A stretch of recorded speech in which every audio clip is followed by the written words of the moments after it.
allegiance. I pledge allegiance to the flag of the United States of America and to the republic for which it stands, one nation, under God, indivisible, with liberty and justice for all.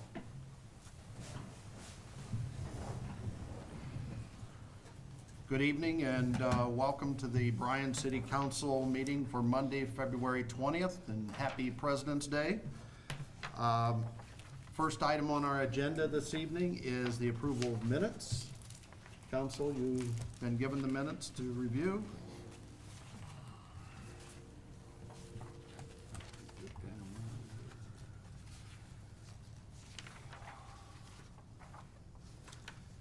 I make a motion, we accept as read. I'll second it. Tommy? Yes. Keith? Yes. Judy? Yes. Carrie? Yes. Rick? Yes. Second item is the clerk treasurer's report. The council's been presented with the clerk treasurer's report for the month ending January 31st, 2017.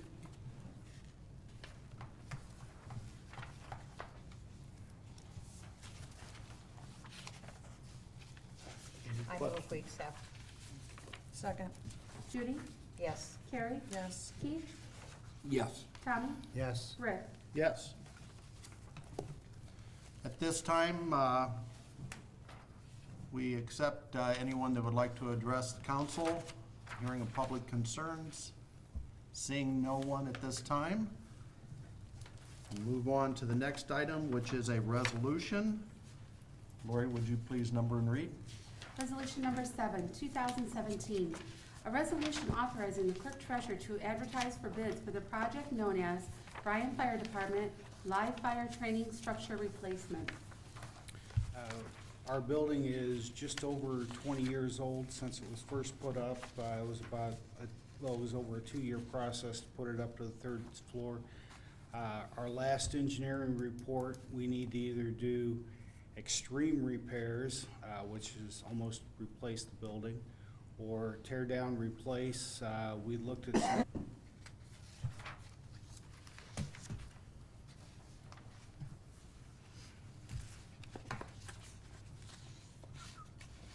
Do we need to just suspend or have first reading, or what's your? I think this, I really think you just should go ahead and approve and then see what the bids come in. I don't know, purpose of having 3 readings on this. Okay. I make a motion that we suspend. Second. Tommy? Yes. Keith? Yes. Judy? Yes. Carrie? Yes. Rick? Yes. Motion to approve. Second. Carrie? Yes. Keith? Yes. Tommy? Yes. Judy? Yes. Rick? Yes. Thank you.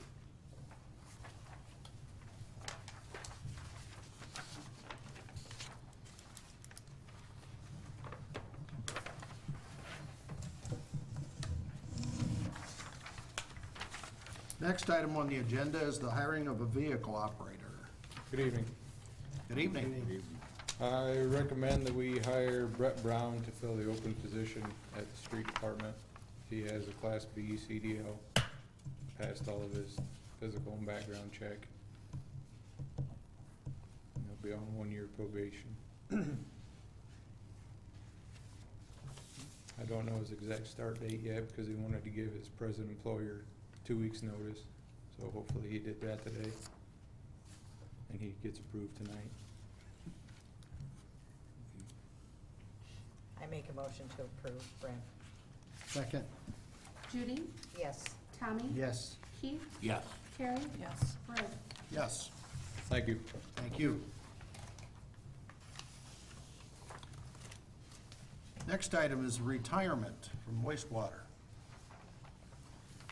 Okay, I'll handle that. We received a letter on Friday stating that I will be retiring as an operator at the Bryan Wastewater Treatment Plant on June 1st, 2017. My last day of work will be May 31st, 2017, and that's signed Charles R. Harrington. So that's one that's a Class 2 operator at the plant and has decided to retire effective May 31st, 2017.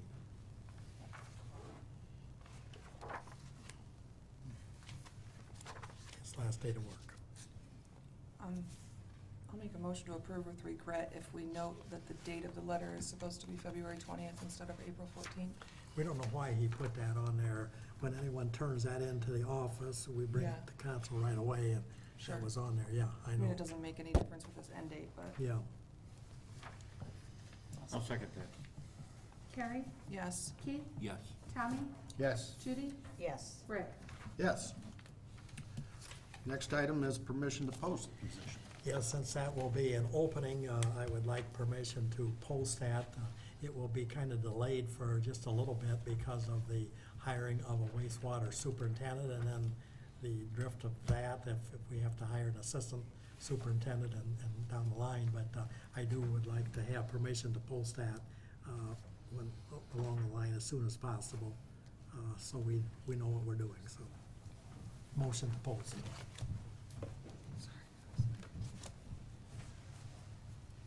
Okay, I move we post that. I'll Permission to second. post.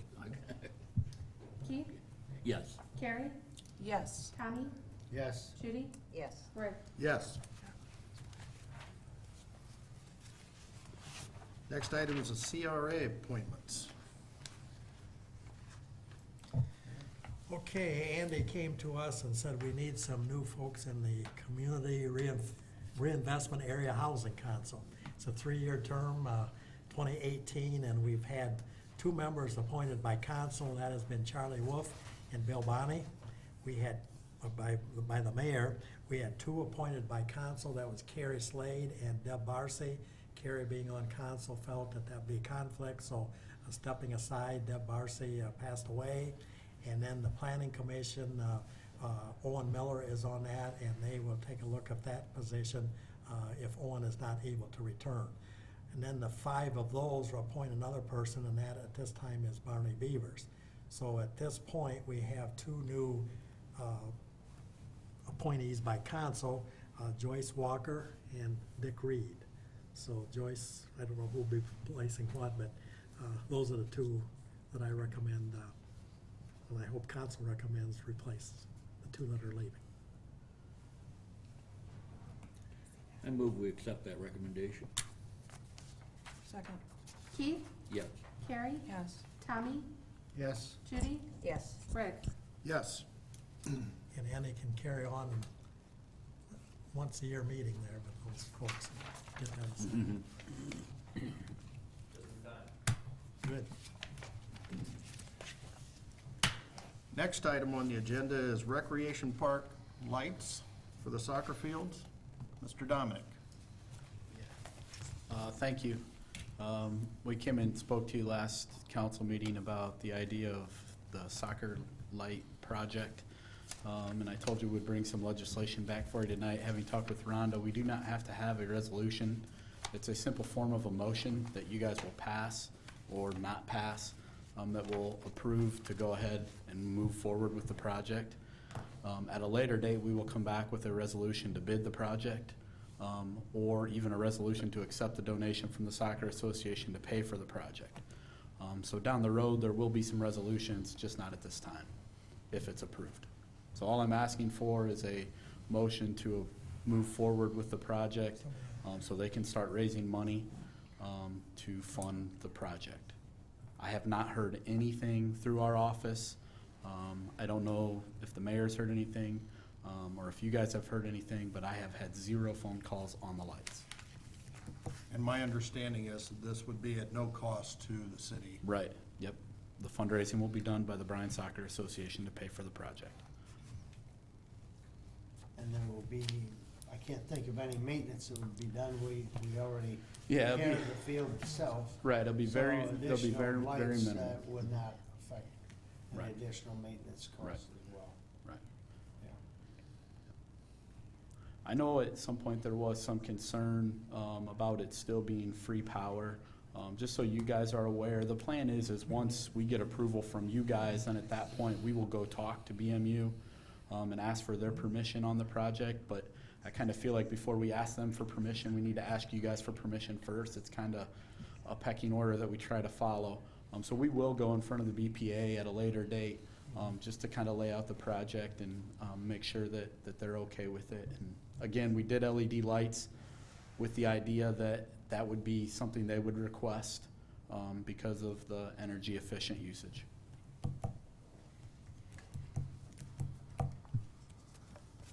I'd say let's move on with it, so I make a motion for that. I'll second that. Judy? Yes. Keith? Yes. Carrie? Abstain. Tommy? Yes. Rick? Yes. Thank you very much.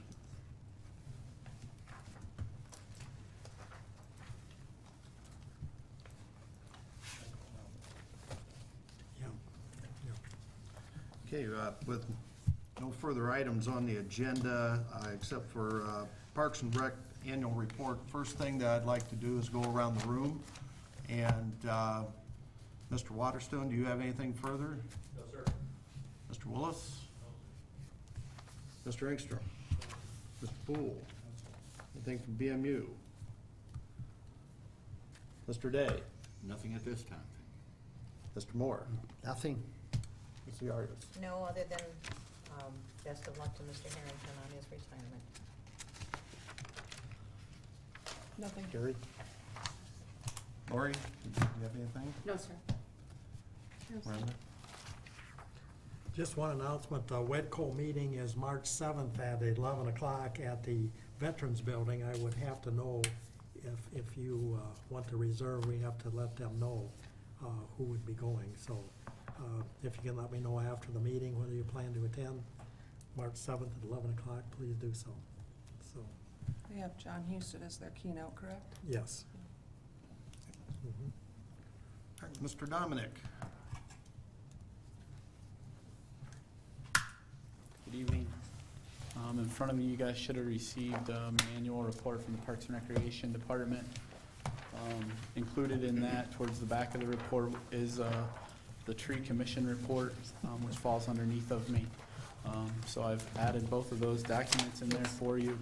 As you go through them in your spare time, if you have any questions, concerns, please don't hesitate to call me. The first thing I will tell you is with our annual report, we try to do the best as we can to try to get numbers. Are the numbers exact? The numbers are not exact, but we try to get as close as we can with some of the larger events to kind of try to figure out where our usage is at for the year. This is for me. Here you go, Ben. Oops, I'm sorry. I didn't realize it was under my, I think. Which one? I think it's this, right, this kind of. Ben, I'm sorry to interrupt you, but I just thought of something, going back to the soccer field. Rhonda, is there any additional liabilities involved here, or costs or anything like that, being a sensitive property and things like Well, that? we'll still follow the bidding process and prevailing wage. We'll still Right. have to follow all those requirements, but Right, but any type of, anything damaging or injuries or anything like that? no, it'll be, eventually you'll have a resolution or ordinance for donation, to accept the donation Right, and authorizing the bid. So, Okay. but it'll become city but property. Sorry? It'll become Right, city so- property, so like any other property, be covered under our insurance. Okay, all right. Sorry, Ben. No, you're fine. In front of you, on the overhead, I just did a quick synopsis of what we have in your annual report in front of you. The first thing you'll find there is our 2016 staff. I just would remind you that Duke Hutchins was part of our staff for part of the 2016 year. He then retired, and we replaced him with Brandon Sullivan. Our staff is terrific. They take great pride in what we do in the parks, and we couldn't provide the services that we provide without those people on the board there. Underneath of me, we have a park board that serves as an advisory board to Bruce and myself. They're an eyes and ears for us. Again, this is the 2016 park board. Coming off the 2016 park board would be Dave Batt and Kevin Rao. Both of those guys have been on the board for 6 years, so they're coming off. Isaac will become a member instead of ad hoc, and then we added Kelly Voigt to our park board. So they help tremendously with our park, being the eyes and ears kind of out in the public and talking to people, and then kind of help guide Bruce and I as we work our way through the calendar. The other commission that is underneath of me, as I mentioned before, is the Tree Commission. We were Tree City USA again. We were Growth Award again. So those are both great honors to be part of. These people work hard to try to protect the urban forest. Sometimes it's hard. People want to cut the trees down, but these guys take great pride in trying to keep the urban forest in Bryan strong and growing. We also, with our tree commission, we do about roughly 50 to 70 plantings a year on the terraces and throughout the community. So we try to keep the forest going as much as we can, which over the last couple of years with the bugs and diseases have been kind of a hard project. So these guys have done a great job for us.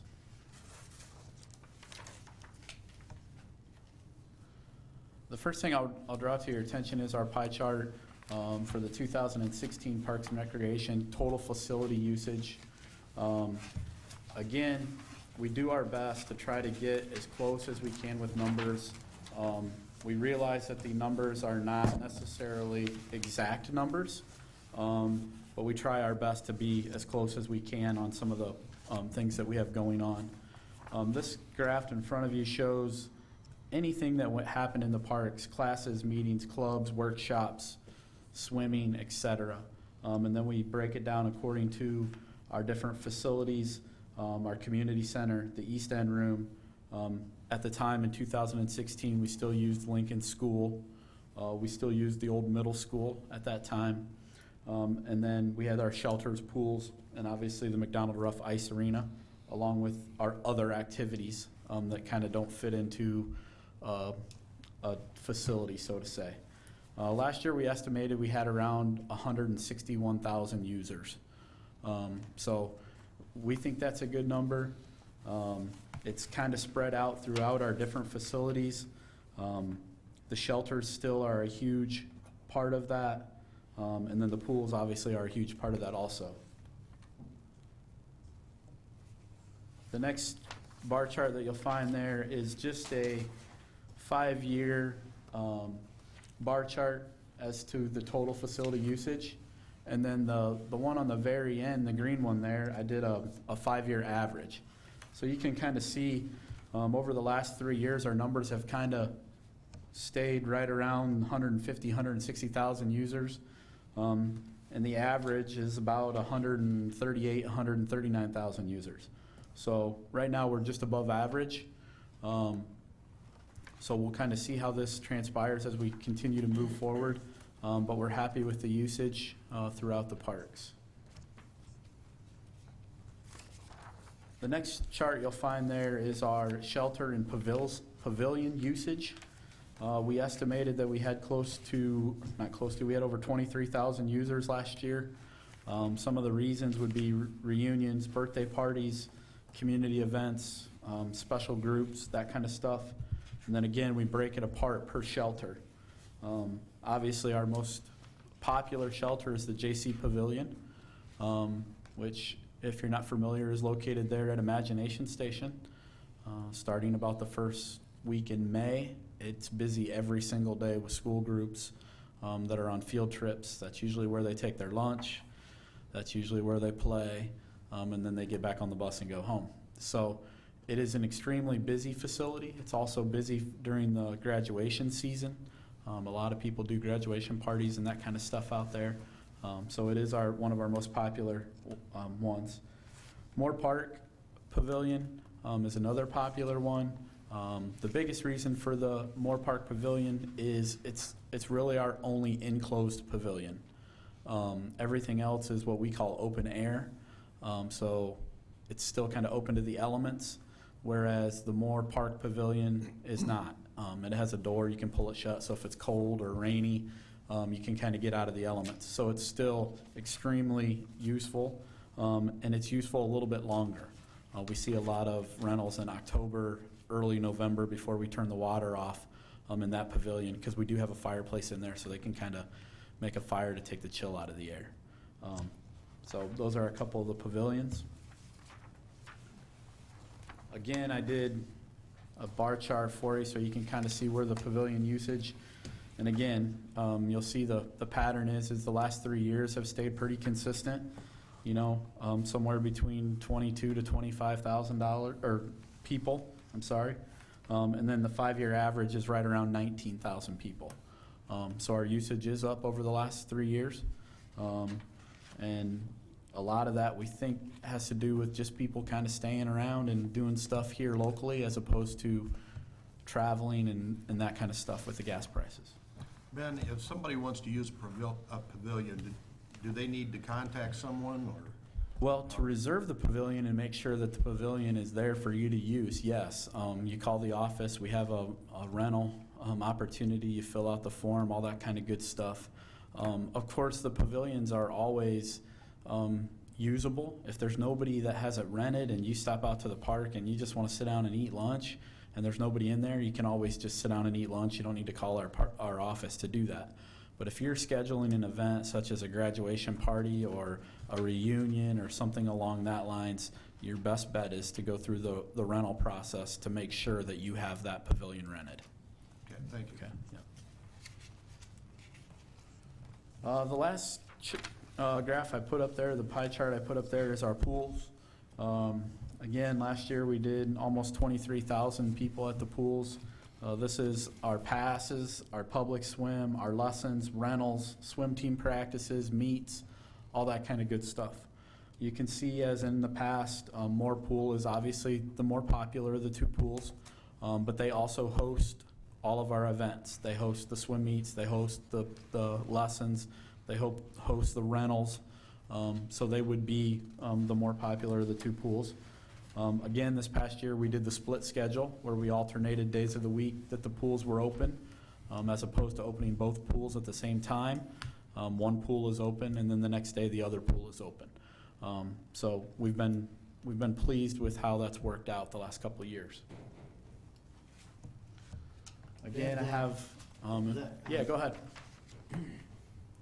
Moore Park, or Moore Pool's 80%, and East End's 20. Yes, sir. How does the expense of those break down? I mean, even though East End is 20%, I mean, you still have to use the same chemicals, you still have maybe not quite as much expense? Yeah, your costs will break down in a couple different ways. You don't have the volume of water, okay? So when you talk about the chemical usage and things like that, you're not treating as much water. Okay, so your chemicals will be a little bit less at the East End pool because of the volume of water is not as large as the Moore pool. So you have a little bit of difference there. Again, the more people that go into the pool, typically the more it needs to be treated. So it'll burn through the chlorine a little bit faster, that kind of stuff, because there's more people in and out of the pool.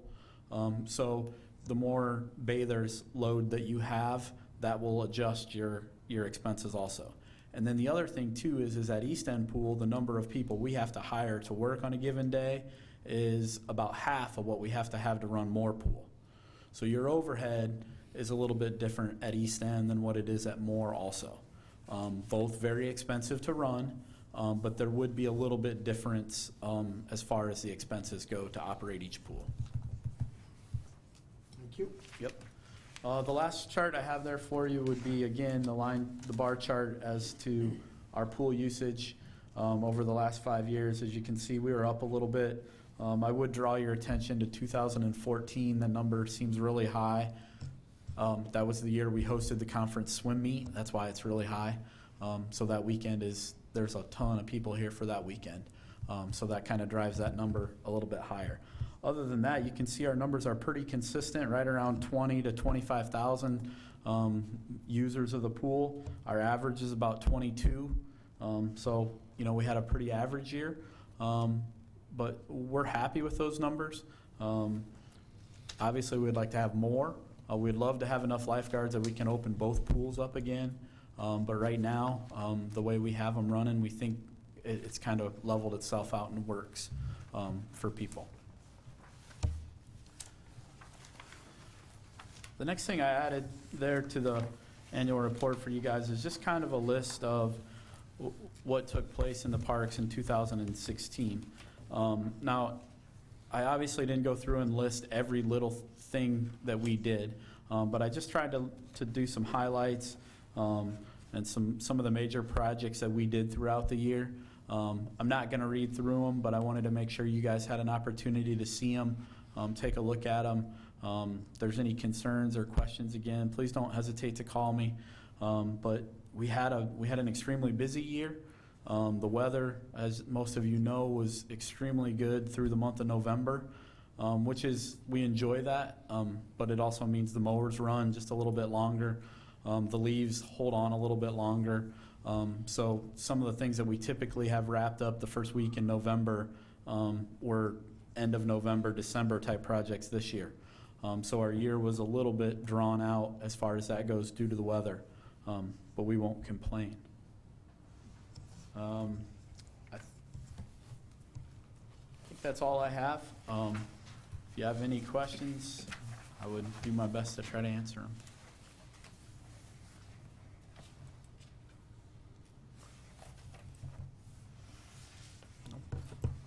Thank you very much. Thank you, guys. Appreciate it. Thank you. Next, we have another report from Planning and Zoning, Mr. Waterston. Good evening. Tonight I'm going to give you a summary of permits and zoning certificates and violations issued in 2016. We'll start out with permits issued. 2016 issued 116 permits. Actually 115 actual permits, one was null and void, but we went ahead and got that taken care of. As you can see from the chart there, last 3 years been holding kind of steady between around the 120 range. Hopefully 2017 we can drive that number up some more. As far as revenue from permits, 2016 brought in $15,611.45 permit fees. As you can see, comparable to 2014 and 2015.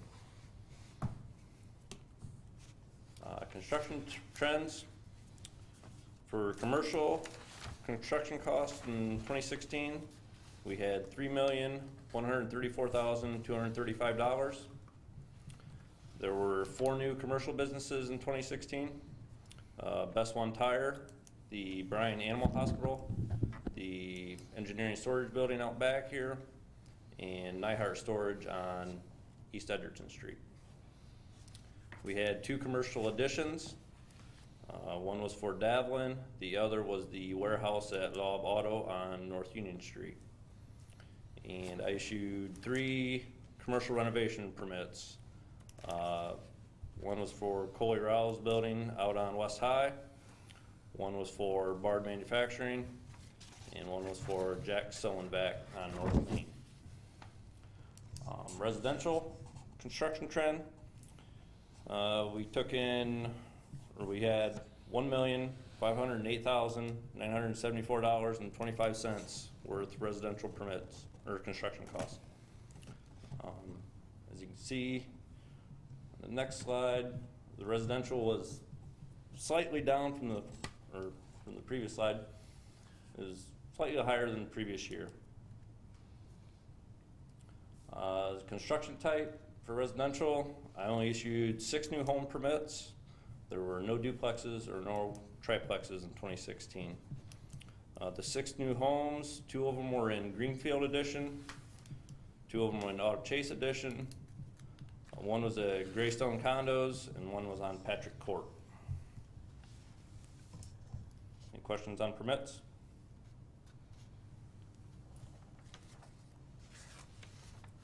Next, we'll get into zoning certificates. It was a slow year for the Planning Commission. We only had 6 zoning certificates for a total of $750. Of those 6, one was a preliminary plat approval for the point at Greenfield. That did get under construction last year. They're planning on finishing it this year. Had one lot split for carpet wholesalers behind Wendy's, kind of cleaned that area up. We had one rezoning request, that was for Mike Worthington, for the old EMS building he bought there on South Emmett Street. We had two variances, both of them were use variances. One was for the Williams County Commissioners who wanted to build a maintenance building on North Beach Street. Planning Commission denied that request. And the other use variance was for Lighthouser. This was at the corner of South Walnut and East South Street. There was a house there, she tore it down several years ago, and she applied to build a triplex there. Planning Commission did approve that, but we haven't seen any movement on that yet. We did have one site development plan review, and that was for the Bryan Animal Hospital, which that is now completed and being occupied. Hopefully 2017 we have some more Planning Commission meetings. I think we only had 3 last year, so. Any questions on certificates?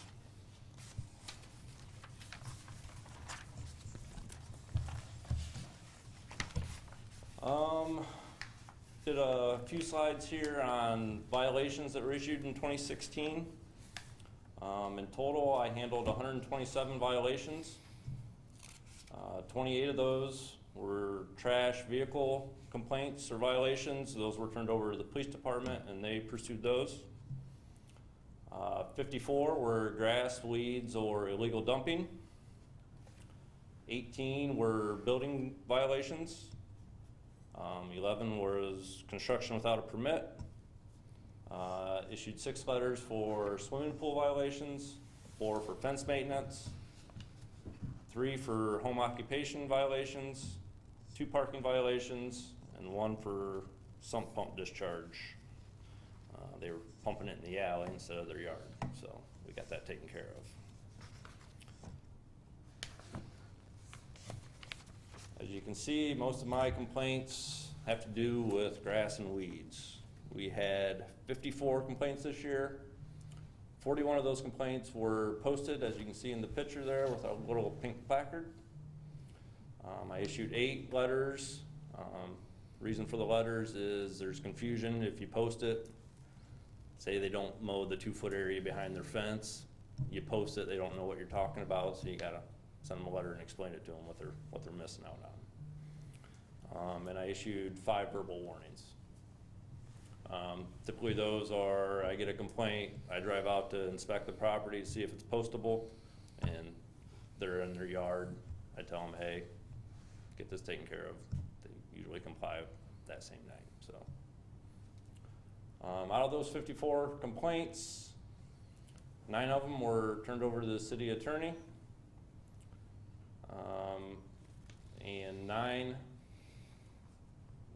the city engineering department had to maintain throughout the year.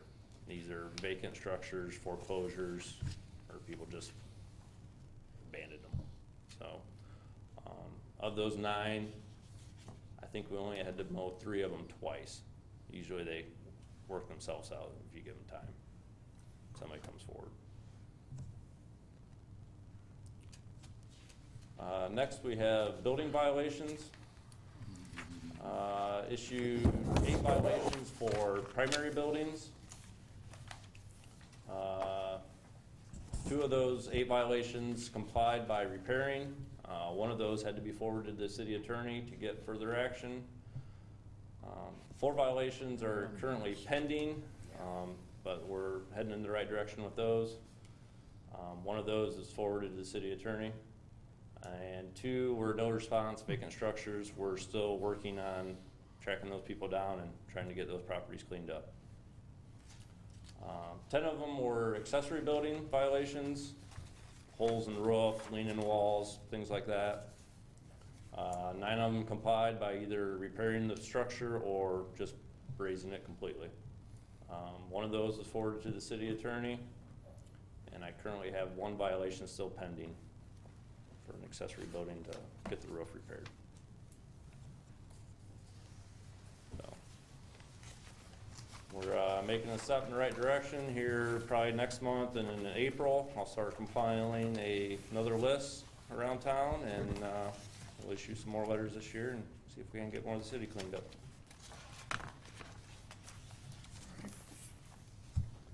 And that was all I had. Any questions? No questions? Sounds good. All right, thank you. Thank you very much, Mr. Waterston. Okay. With nothing further to come before council, thank you all for coming. We're adjourned. Have a motion to adjourn, please. Motion to Oh. adjourn.